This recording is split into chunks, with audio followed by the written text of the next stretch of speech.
it's a fashion product or something more lifestyle suited, these are the top 10 celebrity products that you should never buy. Starting off this list in our number 10 spot, we have Gwyneth Paltrow's Goop. Gwyneth rose to fame starring in everything from 1998's Shakespeare in Love to Avengers Endgame in 2018. There's no denying that she is an absolute delight on screen, but did you know she's got a line of candles that are questionable to say the least. In 2011, she incorporated her company Goop, a beauty product and fashion company that believes there should be zero toxins in all products we use on our skin. The company also created a line of pleasurable objects, but we won't get into it now. Just Google it. Sometimes they have sales. In 2020, she partnered with a forward-thinking perfumer named Douglas Little to create a line of scented candles. During the testing process, Douglas asked Gwyneth to sniff a candle that he believed was ready for shelving. She took one sniff and said, "That smells like my downstairs." She didn't say that. I can't say what she said, but it rhymes with Regina, my hometown. She wrote that exclamation on the candle and sold it to her customer base. For some reason, a lot of people wanted to know what scent Gwyneth's nether regions supposedly produced. According to the Goop website, the candle contained notes of bergamot, geranium, and cedar. Hey, I think Gwyneth needs to see a doctor. Bergamot is described to be a spicy orange. Nobody should smell like a spicy orange. In our number 9 spot today, we have Kylie Cosmetics. Kylie Jenner is the youngest of the Kardashian clan and is extremely successful for her age. In 2019, she made the cover of Forbes magazine as the youngest self-made billionaire ever, following the successful partnership between her cosmetic brand and Ulta, a beauty salon company. This would allow the brand, previously only available online and in random pop-up stores, to be placed on shelves in Ulta's 1,000 plus stores. If you've ever purchased this product or intend to in the future, allow me to educate you on exactly where this product comes from. Many employees at the factory that mixes and packages her makeup and beauty products have reported that they were never given proper safety equipment that one would require to do that job. They were only given hairnets, lab coats, and safety goggles, leaving their hands and face completely exposed. Workers would regularly report migraines and mild chemical burns on their hands. And if this isn't bad enough, they were also forced to act as human test subjects for Kylie's new products. Kylie was very proud of her company not testing products on animals, but can we agree that using people is like kind of worse? I don't know. Both are bad, okay? In our number 8 spot today, we have The Beverage. Dan is probably best known for his time on the live television sketch show Saturday Night Live, but all you geeky peeps out there surely know him as Ray Stantz from the Ghostbusters franchise. While he is best known in the acting world, he is one of the many celebrities who opted to go the no juice route and decided to start producing his own brand of an adult beverage that starts with a V and rhymes with vodka. Since I actually can't say it, I will be referring to this product as Skull Juice for the rest of this entry. Dan's Skull Juice can be purchased around the world. The novelty of the product is not that it's Dan Aykroyd's Skull Juice, but the fact that the liquid comes in a large skull-shaped bottle that you've surely seen in a college dorm or basement of a mother's house. While the product may be fun for the bottle, the actual juice inside is some of the worst stuff most people have ever tasted. There are already well-established brands that exist and are some people's party go-tos. I just want to clarify, I'm not telling you to try other brands. In fact, take the money you are going to spend on the juice and buy a skull. Don't worry about it. I know a guy. In our number 7 spot today, we have Prime Energy.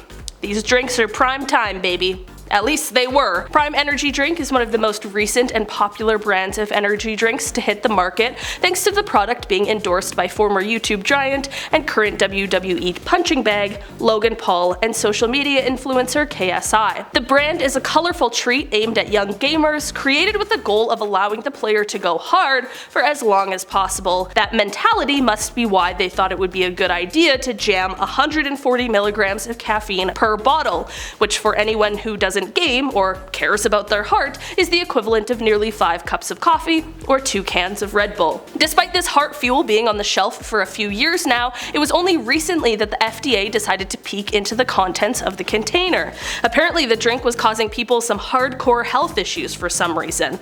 That's weird. When I drink 5 cups of coffee, I feel fine. I mean, my arm goes numb and I can't see for a few minutes, but I've definitely felt worse. It was announced yesterday that the product is not only being discontinued, but is actually actually been recalled from Canadian and American shelves. So if you have an unopened bottle, you should keep it. This stuff is basically gasoline. You never know when you need to refill your car. Or pwn a noob on COD. I can't believe I just had to say that. In our number 6 spot today, we have Shaq Fu. Shaquille O'Neal has made quite the name for himself, both in the world of basketball and on the silver screen. Who could forget his Oscar-worthy performance as the genie Kazam in the movie Kazam? He lived in a boombox. It's a wild one, if you haven't seen it. Major Mandela effect on that movie also. To capitalize on his fame in the late 90s, Shaq partnered with a French gaming developer, Delphine Software International or DSI, to create a Mortal Kombat style combat game featuring Shaq as both the face and the main character. It was called Shaq Fu, and oh my goodness, I wish I was alive when this came out. I would have bought 2 copies, one to play with and one to sell to a museum. The storyline was ridiculous enough. While Shaq is playing for a charity sports event in Japan, he runs into an old man who tells him he's the chosen one and must save a young boy named Nezu from the evil Set Ra. On top of the story, the game had been a clear ripoff of popular games that already existed at the time. The characters were poorly rendered, the combinations were extremely difficult to pull off. In fact, most players agree that button mashing and frustration yielded better results. Needless to say, fans of basketball were confused, fans of Mortal Kombat were confused, and surely Shaq himself was confused and probably filled with regret. If you somehow find a copy of this one, nah, you won't find a copy. Boom, money saved, no problem. In our number 5 spot today, we have Elton John glasses. Elton John is known around the world for his incredible voice and larger-than-life stage presence. Photos of Elton in outlandish outfits sitting at an old Steinway piano live rent-free in our skulls 24/7. Well, you know it's not free. Elton's line of eyewear. In 2021, he collaborated with marketing giants Walmart and Sam's Club to release a line of glasses inspired by Elton's many impeccable spectacles over the years. Now, this product isn't a waste of money in the sense that it's stupid. In fact, the designs online are actually pretty impressive in their design and truly capture the feeling of Elton John. The problem is that the glasses cost a whopping $200 a piece, and that's before you get whatever prescription you put in. I don't know about you, but I'm not confident that I can pull off some of these glasses. I would just be bringing shame on myself and Elton's name. Save your $200 and get a poster or something instead, I guess. In our number 4 spot today, we have Goodles. Goodles, how terrible. Oodles of Goodles are coming your way. The actress, best known as Wonder Woman on the silver screen, teased her Instagram followers in summer of 2021 with a photo of a colorful label for something called Goodles. Gal later revealed that Goodles is a healthy alternative to mac and cheese created by a company she co-founded with company Gooder Foods that was absorbed by General Mills in 2020. She said joining the company was a no-brainer. She's a mom and her kids love mac and cheese, but the common brands aren't always the healthiest in the world.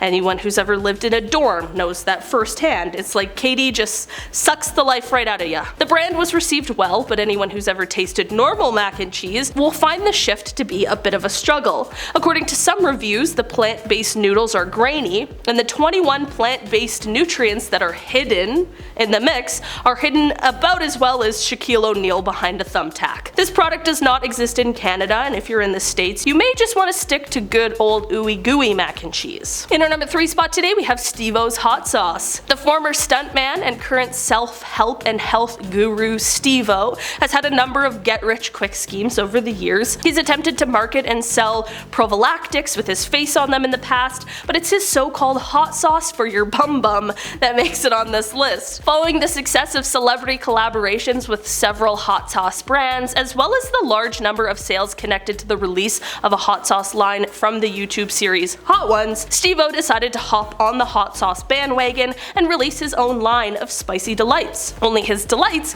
turned out to be a bit more of a disaster. The choices are the milder version for your butthole, and there's also an extra spicy version called the Butt Destroyer, and while neither hot sauce is necessarily gross, many fans were disappointed to find that the flavor was similar to a spicy sriracha. While fans of hot sauce should maybe steer clear, fans of Steve-O should grab a bottle just for a little cartoon on the label. In our number 2 spot today, we have desserts. Jessica Simpson was one of the biggest pop princesses of the early 2000s. I can still see one of those big posters of her you'd get from like Teen Beat magazine, so big and colorful and usually coupled with Irresistible being blasted at full volume. Ah, the good old days. Jessica actually actually made a couple of moves outside the world of singing. She briefly starred in a handful of rom-coms alongside comedians like Dane Cook, iconic, Johnny Knoxville, and Mike Myers, but we don't talk about that movie. She's also made a name for herself in the world of makeup and perfume. In 2004, she launched the beauty brand Dessert, advertised to be a line of edible skin and body care products. The idea is sound if you've ever accidentally sprayed or applied something to your lip, and you've certainly realized that just because it smells good doesn't always taste good. Fans quickly flocked to the stores to buy the shampoos and creams that Jessie wanted them to bring on their lunch breaks. However, the brand was discontinued after only 2 years. So, if you do happen to find a bottle, maybe leave it on the shelf. Something tells me that cherry blossom tastes more like vinegar at this point. The main reason that she shut down? Well, she got sued by 2 separate cosmetic companies, Cosmo Jet, and by one Mara Fox, former Precious Metal guitarist and founder of Love Potion perfume. Cosmo were claiming that Dessert owed them over $1 million in manufacturing fees that never reached their desks. Mara was claiming that Jessica stole the name Love Potion several times. The fact was, nobody can trademark that phrase, cause come on, that's clearly a Harry Potter property or something. Between the legal fees piling up and the high demand for new scents and tastes, she was forced to close the company in late 2006.